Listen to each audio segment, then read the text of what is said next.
Bienvenidos, familias. Mi nombre es Elena Seco y soy neuropsicóloga en Manaba. Hoy vamos a hablar de los cambios de residencia en las personas mayores. Nos estamos refiriendo tanto a si se mudan a otro domicilio definitivamente como a los cambios temporales que en ocasiones se acometen. Igualmente a cuando nos vamos temporadas a vivir a casa de los hijos o en periodos de vacaciones, verano, Navidad, Semana Santa, cuando viajamos al pueblo, a la playa o algún otro destino. Conforme avanzamos en edad, nuestras capacidades van cambiando.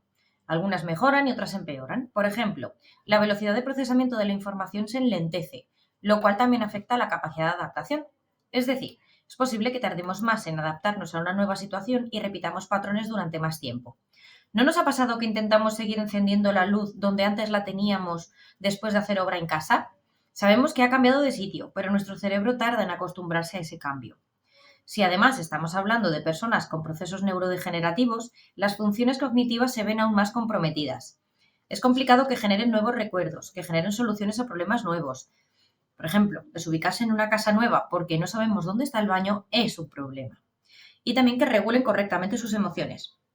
Si me impaciento porque no sé dónde están las cosas, es más complicado que las personas con deterioro cognitivo sean capaces de regular la frustración y generen soluciones. Por ejemplo, si no lo encuentro en estos cajones, lo buscaré en otros. Y si no, pues preguntaré. Por ello, vamos a enfocar esta formación en este aspecto, en cómo afectan esos cambios, pero lo haremos considerando que nuestro familiar mayor presenta algún tipo de deterioro cognitivo o algún proceso en el cual sus capacidades cognitivas se ven comprometidas. Lo dividiremos en varias partes, aunque los consejos serán muy similares entre sí. Una parte va a ir enfocada a los viajes de placer y otra parte va a ir enfocada a los cambios de residencia que vienen dados o están motivados por la necesidad de cuidado que esa persona mayor presenta. Veamos el índice que vamos a llevar. Los puntos que trataremos serán los siguientes. Por un lado, los cambios cognitivos con la edad. Le seguirán los procesos neurodegenerativos centrándonos en la enfermedad de Alzheimer. Después empezaremos con el bloque de cambios de residencia temporal por vacaciones y a continuación por necesidad de cuidados. Y finalmente hablaremos de los cambios de residencia de manera fija, por institucionalización definitiva. Finalmente, vamos a hablar de algunos posibles problemas que pueden llegar a aparecer y algunas de las soluciones que podemos intentar poner en práctica. Vayamos con esos cambios psicológicos y cognitivos que se dan con la edad. Aunque existen diferencias interindividuales, y esto es muy importante, pues cada persona evoluciona a lo largo de la vida de una forma diferente y única, podemos hablar de una serie de cambios que a nivel generalista se dan en cuanto a las capacidades cognitivas, emocionales y de personalidad en el momento de la vejez. Así, la memoria se va modificando con el paso de los años. Es quizá la que más nos llama la atención o cuyo nombre más sobresale cuando hablamos de una demencia. No es que las personas mayores tengan problemas de memoria conforme avanza la edad, sino que toman más tiempo para recordar hechos o para almacenarlos, generar nuevos aprendizajes. También se ve modificada la cantidad de ítems, de cosas, que pueden retener de forma inmediata. Por ejemplo, el número de teléfono completo, una matrícula, etc. Se ha visto que este número disminuye. Igualmente, la memoria se vuelve un poquito más selectiva, siendo más capaces de recordar lo verdaderamente relevante y obviando detalles de nuestro pasado. La inteligencia, por su parte, comúnmente se ha hablado de ella acerca de dos términos, inteligencia fluida y cristalizada. En la primera es aquella que va cambiando, que va evolucionando, la que se va nutriendo de nuevos aprendizajes y destrezas. La segunda es la que conserva todo aquello que ya se ha aprendido en la primera, pero que no añade más cosas. Además, la primera se relaciona con la creatividad, mientras que la segunda lo hace con la experiencia y el conocimiento. En este aspecto, conforme avanzamos en edad, es más posible que usemos la segunda antes que la primera. En este punto es importante que consideremos que en la vejez la velocidad de procesamiento, como ya decíamos, es más lenta, lo cual implica que todo se verá ralentizado. Un nuevo aprendizaje, la respuesta a un nuevo problema, la formación de una respuesta correcta. Ello no implica un deterioro en sí mismo, sino un cambio propio de la edad. El lenguaje. El lenguaje es de esos aspectos que más estable se mantiene. Siempre que no aparezca una demencia, el lenguaje adquirido se conserva. Quizá no sean capaces las personas mayores de adaptarse al vocabulario que va apareciendo nuevo, sobre todo en los últimos años en los que han aparecido multitud de neologismos, extranjerismos y pseudopalabras, pero ello no significa que tengan deterioro en el lenguaje. Las funciones ejecutivas y en concreto la resolución de problemas son de las últimas funciones que se han ido incorporando o desarrollando en el cerebro humano evolutivamente hablando, por lo que es también de las más frágiles. Son aquellas capacidades que nos ayudan a organizar nuestro día a día, a resolver problemas que se van presentando, a generar alternativas cuando nuestra primera opción nos falla y a secuenciar todo lo que tenemos que hacer para poder resolver todo con éxito. También son las que están estrechamente relacionadas con nuestro comportamiento social. A medida que avanzamos en edad, las funciones ejecutivas van sufriendo cambios, que las van llevando hacia un pensamiento un poquito más rígido. Los cambios cuestan más y las rutinas gustan más. Es donde más cómodos nos sentimos. Un niño pequeño y un adulto muy mayor se sentirán tranquilos y a gusto con esas rutinas. El primero porque aún no ha desarrollado esas funciones ejecutivas y el segundo porque es posible que esté transitando hasta esa rigidez de la que le cuesta salir. Sin embargo, esto no implica que aparezca un síndrome disejecutivo, que es el término que se utiliza cuando una persona no es capaz de gestionarse en estos aspectos. Al contrario, quizá no tenga que tomarse tanto tiempo para tomar una decisión ante un problema, pues la experiencia ya le dice que tal o cual posibilidad no van a satisfacer el fin buscado. Es decir, en ocasiones esa rigidez de pensamiento deriva de la experiencia y el conocimiento, de saber lo que funciona y lo que no funciona. Podemos hablar de aquel dicho que dice que más sabe el diablo por viejo que por diablo. La atención también sufre alteraciones. Los recursos atencionales se ven disminuidos, por lo que mantener la atención en una tarea y mantener el mismo ritmo con 20 años que con 80 no es posible. Sin embargo, como decíamos, la memoria se vuelve más selectiva y la atención también. Es importante considerar que nos volvemos menos resistentes a la interferencia, por lo que nos distraeremos con más facilidad cuando nos vamos haciendo mayores. Las funciones visoespaciales son las implicadas en manejarnos con el entorno y no chocarnos con objetos, por ejemplo. Son las que nos permiten orientarnos en el entorno, tanto familiar como desconocido, y a medida que avanzamos en edad y en confluencia con otros factores, como por ejemplo el deterioro en la visión, en la audición, los problemas articulares que en ocasiones pueden aparecer, pueden hacer que en espacios poco conocidos nos cueste más orientarnos y adaptarnos a ese nuevo lugar. La personalidad, en cuanto a ella, se tiende a decir que nos volvemos cascarrabias con la edad, pero lo cierto es que esto no tiene base científica que lo sustente.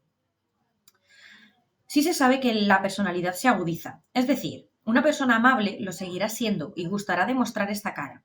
Una persona antipática o con dificultades sociales lo seguirá siendo y es muy posible que se note más o lo oculte menos. La personalidad conforme avanzamos en edad suele ser menos colectivista y más individualista. Se centra más en el yo, lo cual puede parecer incluso egoísta. También entran en juego en este punto las capacidades para adaptarse al cambio nuevamente. Las personas mayores que van comprendiendo los cambios que se van dando en su vida y en su cuerpo, las asumen como normales, dentro de una lógica, claro está. Dentro de esa vejez suelen ser más activas y suelen presentar en general mejor motivación y efectividad en sus relaciones sociales. En estos dos puntos también se observa un cambio. Mientras que cuando somos jóvenes es muy posible que hagamos muchas cosas diferentes y nuestros intereses sean muy variados, conforme nos hacemos mayores vamos centrándonos más en menos hobbies, pero nos focalizamos más en ellos y les dedicamos más tiempo y recursos. Puede parecer que hacemos menos actividades y puede ser que así sea, pero las personas mayores sanas que tienen uno o dos hobbies los disfrutan al máximo. Finalmente, la afectividad o la emocionalidad en esta etapa son complicadas. Se experimentan muchos cambios en muy poco tiempo y en ocasiones es difícil encajarlos. La jubilación, la emancipación de los hijos, el fallecimiento de seres queridos, el propio duelo que puede aparecer al ver que antes hacíamos cosas que ahora ya no podemos, si es que esta circunstancia se da, etc. Por ello, a menudo puede parecer que las personas mayores tienden a la tristeza y a la depresión, pero quizá simplemente hay demasiadas circunstancias adversas a las que atender y teniendo en cuenta los cambios que ya hemos mencionado a nivel cognitivo, esto no es tan fácil.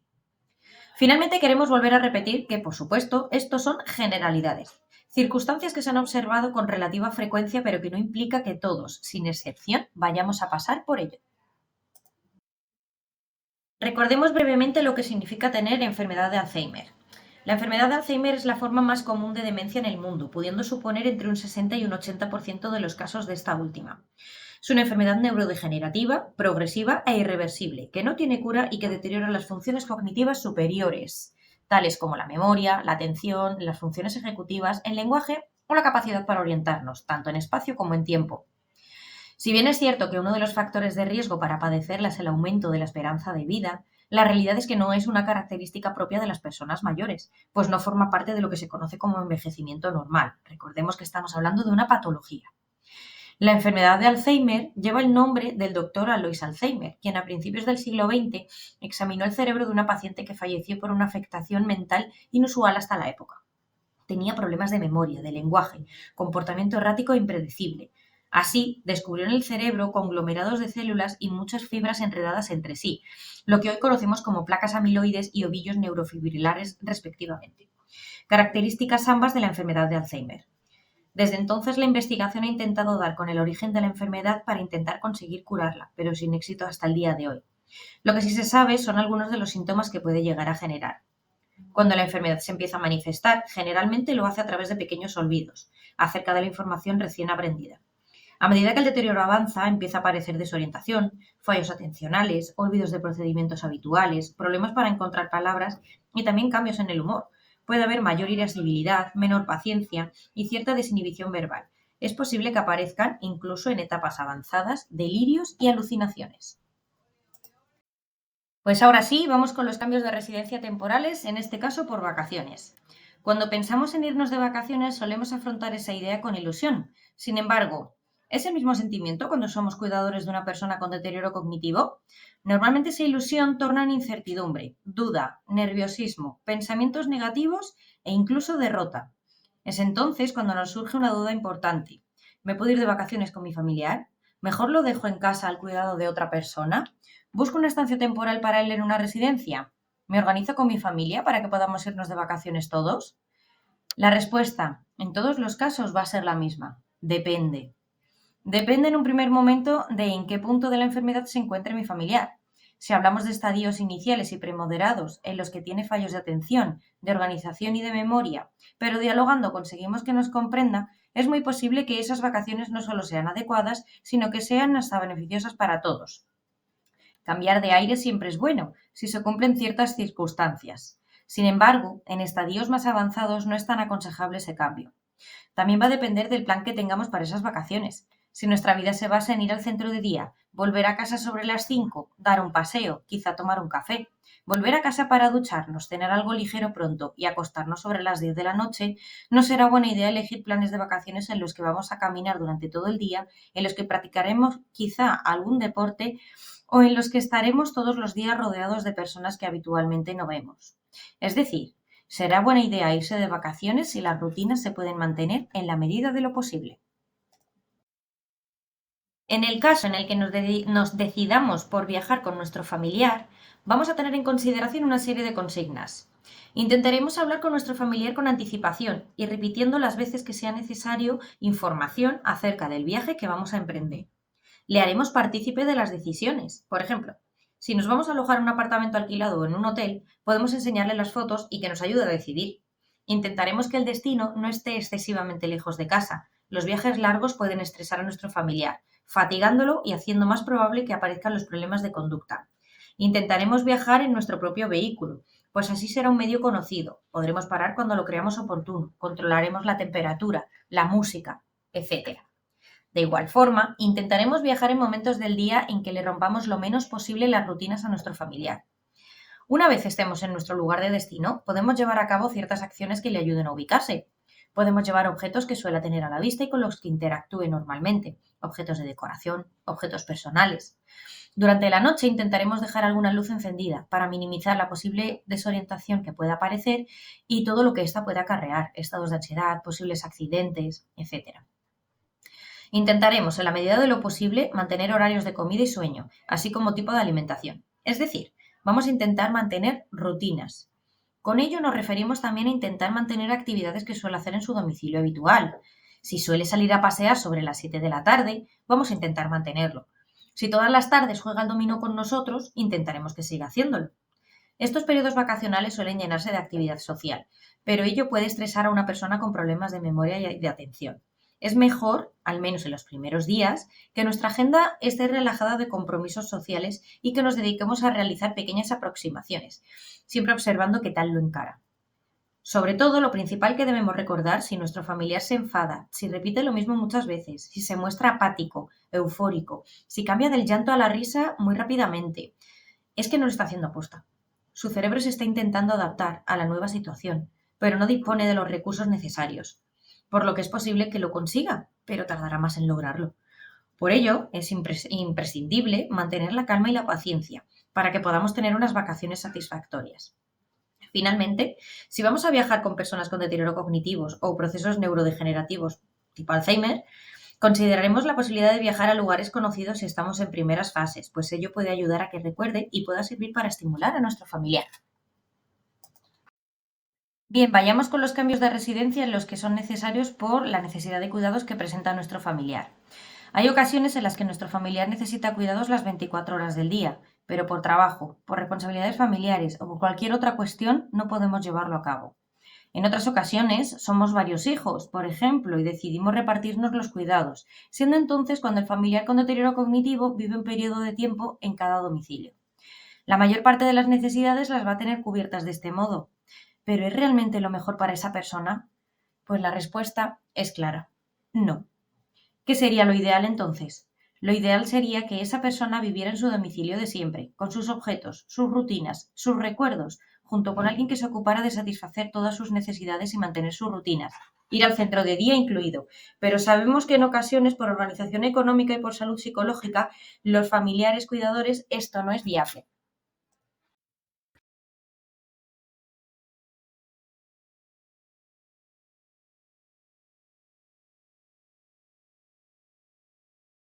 Es decir, si los cambios entre domicilios han de hacerse, mejor que se hagan cada 2 meses en vez de cada 15 días.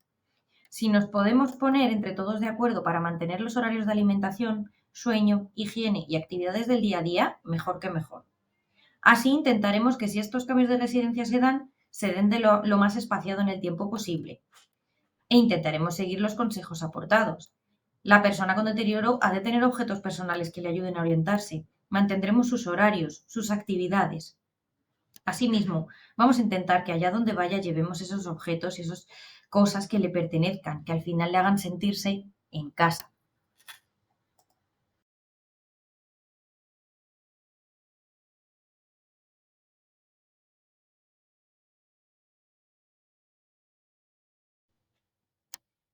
Vayamos con los cambios de residencia cuando estos se dan de manera definitiva, es decir, cuando nuestro familiar finalmente ingresa en una residencia. Cuando finalmente se opta por esta decisión, por esta opción, normalmente suele ser una decisión que está bien meditada y consensuada. Está tomada valorando todas las opciones posibles. En ocasiones no es posible que la persona permanezca en su domicilio porque precisa de unos cuidados asistenciales que en el mismo no se pueden dar. Otras veces buscamos que socialice y que tengas terapias que le estimulen en su día a día. Otras ocasiones la decisión viene de la propia persona mayor incluso. Sea como sea, debemos considerar que es un cambio grande, muy grande, pues implica mudarse, pero no solo eso, sino cambiar por completo las rutinas, puesto que las residencias tienen sus propios ritmos y sus propias normas. Cambiará el tipo de alimentación, las actividades que se hagan durante el día. Quizás se comparta habitación con una persona desconocida. Es importante que tengamos todo esto muy en cuenta y tener mucha, pero que mucha paciencia y tolerancia a la frustración y, por supuesto, empatía. Lo primero y más importante es que consideremos que si hemos tomado esa decisión es porque la hemos meditado y hemos determinado que es lo mejor para nuestro familiar y para nosotros como cuidadores. Partiendo de ahí, es importante que seamos consistentes con nuestra decisión. Es posible que aparezcan dudas, culpa, remordimiento. Nos puede resultar útil tener redactados los motivos por los que hemos tomado esta decisión y releerlos cuando estas emociones aparezcan. Vamos a intentar seguir una serie de pautas. La primera y la más importante es la comunicación, ya sea con los otros familiares, hijos comúnmente, o con el propio mayor. Explicaremos las cosas con transparencia, sin engalanarlas y sin restarles importancia.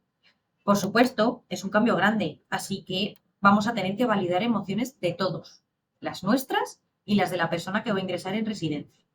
Hablaremos con el personal de la residencia para que nos oriente en diferentes cuestiones, como cuándo y cuánto ir a verlo, si es bueno que nos quedemos mucho tiempo, el número de personas que vamos a ir, de qué vamos a hablar. Cualquier duda que tengamos la hablaremos con el personal para que la adaptación sea lo más óptima posible. Igualmente, algunas de las indicaciones de antes podemos seguirlas, como el hecho de llevar objetos que hagan de su estancia lo más familiar posible. En cualquiera de las situaciones de antes pueden aparecer problemas de conducta. Vamos a proponer algunas soluciones para algunos de ellos, pero pueden aparecer muchos problemas diferentes y cualquier cosa que al final, bajo nuestra experiencia, hayamos visto que funciona, podemos ponerlo en práctica. Y como siempre, si tenemos dudas, pues preguntaremos a profesionales, ¿vale? A ver, por ejemplo, pueden aparecer preguntas repetitivas, muchas, que nos repitan muchas veces lo mismo, que se queje muchas veces, que haga cosas, incluso que tenga actos repetitivos. Vale, lo primero que vamos a tener que mantener siempre es la consigna de hay un proceso neurodegenerativo que está haciendo que se olvide de que ya me ha preguntado esto o de que ya se ha quejado o de que esta acción que está llevando a cabo ya la ha llevado a cabo con anterioridad. Entonces,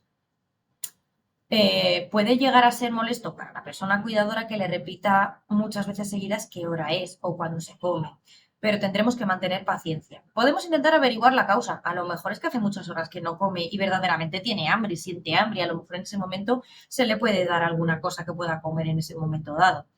Vamos a intentar distraerle con otra tarea, le podemos poner a hacer alguna cosa, por ejemplo. Lo que no intentaremos será contestar siempre a sus preguntas sin salir de ahí porque al final se convierte en un círculo vicioso. No vamos a intentar razonar, pero ¿no te das cuenta de que esto ya me lo has preguntado? No, esto no lo vamos a decir, ¿vale? Lo que sí haremos, responder brevemente y cambiaremos de tema. Vale, en cuanto a los actos repetidos, si lo que está haciendo no es dañino para él, para ella, ni para cualquier otra persona que ande cerca, pues le dejamos hacer. ¿Qué problema hay con que coloque el cajón de la ropa interior muchas veces seguidas? Pero quizá lo que podemos hacer es decirle, oye, mira, si vamos a colocar ropa, pues ayúdame, vamos a descender, doblamos y colocamos la ropa que tenemos tendida. Eso es. Por ejemplo, también se pueden dar situaciones en las que tiene conductas sociales poco acertadas, vamos a decir. Por ejemplo, estamos en un funeral y de repente empieza a reírse a carcajadas. Es un comportamiento que a lo mejor está un poquito fuera de lugar y que deriva de esa desinhibición que el propio deterioro cognitivo le está dando. Lo que haremos en ese momento no será recriminarle su mal comportamiento, diciéndolo entre comillas. Lo que haremos será llevárnoslo a otra parte e intentaremos cambiarle de tema para que salga de ahí, para que no siga por ese camino. Eso es. Vale, en cuanto a la agresividad, hay momentos en los que nos puede insultar, en los que se puede poner un poco agresivo físicamente. Vamos a intentar tratar de averiguar cuál es la causa. Es posible que algo le esté molestando, es posible que se haya visto agobiado. A lo mejor somos varios diciéndole cosas, haz esto, haz lo otro, ando de más allá, y al final no tiene recursos como para atender a tanta demanda. Entonces se puede llegar a poner nervioso y unido a esa desinhibición puede aparecer la agresividad. Lo importante será que hablemos con él de cara, de uno en uno, sin distractores, pidiéndole las cosas y esperando a que lo haya entendido y que se ponga a hacerlas.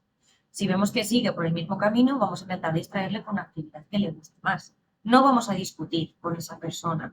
Y si tenemos que utilizar el contacto físico, será con precaución. Contacto físico me estoy refiriendo a si estamos en ese momento en el que a lo mejor está mostrando agresividad física y tenemos que pararle las manos para que no nos acabe golpeando. Lo haremos con mucho cuidado, ¿vale? Si busca repetidamente cosas o, en el caso contrario, las oculta, vamos a intentar distraerle con otra tarea. Y en el caso de que tenga tendencia a guardar objetos, vamos a intentar tener duplicados de las cosas importantes, las llaves de casa, los documentos de identificación, cosas que sean importantes, incluso las gafas, es bueno también tener un duplicado, etc.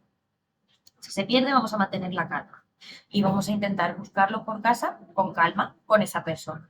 A lo mejor lo encontramos. De igual manera, no tiraremos cosas a la basura sin revisarlas antes porque pueden llevar objetos valiosos, e igual que no lo meteremos a la lavadora, la ropa, sin revisar los bolsillos porque puede ser que se hayan guardado alguna objeto. Bien, la deambulación errática, cuando se mueven por casa sin un fin o caminan por la calle sin un fin, sin querer llegar a ninguna parte. No pasa nada, muchas veces se mueven porque es la manera que tienen de regularse emocionalmente. Entonces, si no tienen riesgo de caída y tenemos la casa adaptada, no hay cables, no hay alfombras, no hay objetos extraños en medio, puede caminar sin ningún tipo de problema. Si es una persona que suele salir a la calle todavía, solo, pero tenemos miedo de que se vaya a perder, intentaremos utilizar algún tipo de localizador. Primero intentaremos ir, que vaya siempre acompañado, pero intentaremos llevar con él algún tipo de localizador, móvil o algún dispositivo de pulsera, algo que nos ayude a nosotros a tenerlo identificado vía GPS. Si tampoco es posible, pues al menos tiene que salir de casa identificado. En caso de que se pierda, llamaremos a la policía calma, informaremos de la situación y le diremos que va debidamente identificado. En este punto es positivo que nuestro vecindario, ya sean vecinos, ya sean comerciantes cercanos con los que tenemos confianza, sepan de la situación, porque van a pasar de ser meros espectadores a ser aliados. Si un buen día se desorienta mi familiar por la calle y la persona que atiende la panadería lo ve, es posible que me avise, sabiendo lo que está ocurriendo. Vale, cuando se niegan a comer, o se niegan a ir al baño, o se niegan a cambiarse de ropa, cualquier tipo de negativa, igual, vamos a ver si es que hay algo que le molesta. Si es que tiene mucho sueño y no quiere salir de casa porque no ha dormido bien y por eso no se quiere cambiar de ropa. Si a lo mejor se está negando a comer porque algo le molesta en la boca, que es muy posible. Si no se quiere bañar porque lo mismo quizá tiene vergüenza. Y lo que necesita es que sea alguien de su mismo sexo quien esté en el momento del baño con ellos. No que les bañe, sino que esté con ellos. Eso es. Vamos a intentar distraer, siempre vamos a intentar distraer. Ofreceremos cosas de comer que guste, ropa que sepamos que les gusta. Eso es. Vale, muy importante que escondamos en los procesos neurodegenerativos, que escondamos o que tengamos aparte cosas potencialmente peligrosas. Cosas que pinchen, cuchillos, punzones, brochetas, cualquier cosa que pueda llegar a dañarles. También productos de limpieza. Es posible, sobre todo en personas que todavía cocinan, que confundan líquidos y que confundan condimentos. En lugar de echar sal, puedan echar azúcar. Ahí lo único que va a pasar es que la comida va a quedar dulce. Pero quizás se equivoquen, en lugar de echar vinagre, estén echando el ají, o sin saber, o el jabón. O incluso que coja productos de limpieza y los utilicen para su aseo personal. Es muy importante que todo esto esté debidamente identificado y cada cosa separada.